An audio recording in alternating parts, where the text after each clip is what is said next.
কামো বকে সকলোৱে গৈ এয়া যে দেখিছে আমাৰ ল'ৰাটোৱে ব্যায়াম কৰিছে বাইকৰ পৰা ব্যায়াম শিকিছে মানে প্ৰথম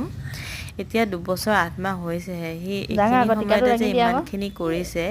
মোৰ কাৰণে বহুত আপোনালোক সকলোৱে ল'ৰাটোক মৰম আশীৰ্বাদ কৰিব যাতে আগলৈ ইয়াতকৈ ভাল আৰু সুস্থ সবল নাগৰিক হ'ব পাৰে আৰু লগতে ভাল মানুহ হ'ব পাৰে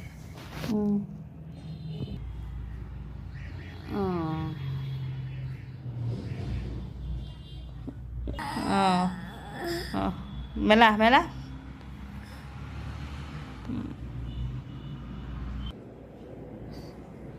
ওকে আৰু তাৰপৰা এনেকৈ ভুই দিয়া good good good thank you হৈ যাব